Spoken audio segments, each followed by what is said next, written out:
Grabe, hindi pa rin umubra kay Luka Doncic ang lahat ng defensive coverage ng ginawa itong Phoenix Suns na coach si Mike Budenholzer. Well, sa laban nga dito ng Los Angeles Lakers at Phoenix Suns na napakaraming ang ginawang ditong attempts, na depensa nga ditong ginawa mga pre para i-shutdown nga siya dito sa kanyang pagbalik sa kanyang game. Pero yung nga lang ay hindi nga umubra yan dahil itong si Luka Doncic at the end of the game ay nakapagtala nga siya dito ng 33 points, 11 rebounds at 8 assists. Well, umpisahin na nga natin dito sa first quarter. Itong mga Phoenix Suns player ay nakadrop na para i-double team at depensahan dito ng maigi itong si Luka Doncic. At makikita natin ng easy 2 points nang dahil na nga dito sa kanyang magandang assist na may kasamang pang foul ni Jackson Hayes. And again dito ulit sa possession na ito, sa pag-i-screen pa rin dito ni Jackson Hayes ay makikita natin na dino-double team pa rin itong si Luka. Pero itong ginawa nila dito pag double team ay nag-create na nga dito ng another easy 2 points para na nga dito kay Hayes na may kasama nga ulit ditong foul. At sa pangatlong screen na ginagawa dito ng Lakers ay makikita naman natin dito na triple team na ang ginagawang depensa ng mga Suns player. Pero sa pagkakataon na ito ay kay Jordan Goodwin niya naman ito pinasa. Kitang-kita nga natin na libreng-libre ito sa kanyang 3-pointer pero hindi nga lang pumasok ito.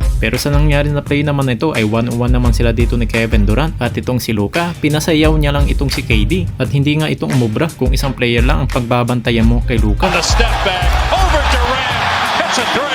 Kaya naman sa sumunod na play na ito ay parang masyado na sila nakafocus kay Luka. Hindi nga na nila ito napansin si Koloko na maganda na sana dito ang pagkakalagpas dahil nagiging open na nga dito ang kanilang ilalim. And actually nakalimutan na atang bantayan dito si Luka. Kaya naman ay easy 3-pointers na for Doncic.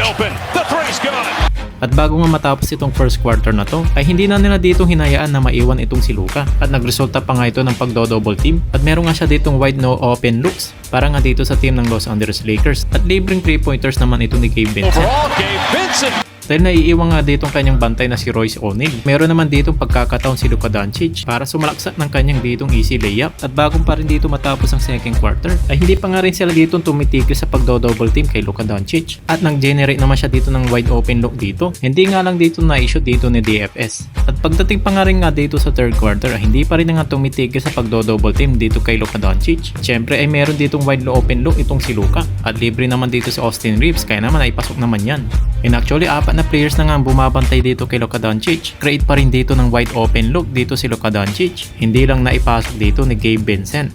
At pagdating pa rin nga sa fourth quarter ay parehas pa rin na double team pa rin ang ginagawa dito kay Luka. At syempre kita niya pa rin yung mga wide open looks at nakakuha naman dito ng foul si Koloko. At nakita na nga rin natin ang ginawa palang plano dito ng head coach na i-double o triple team itong si Luka. Marami nga lang wide open looks dito ang LA Lakers na hindi nga lang dito naipapasok. At dito na nga sa ating final play ay binago na nga dito ang pagdepensa na nga dito kay Luka Doncic. Sa huling pagkakataon na nga dito sa ating final play ay sumalaksak na nga dito si Luka. Talaga naman na lahat ng ginawa ditong plano ng head coach ng Phoenix Suns na defensive coverage na against dito kay Luka ay hindi nga umubra. At paano pa kaya itong kung si LeBron James ay kating-kati na para makapaglaro sa Los Angeles Lakers?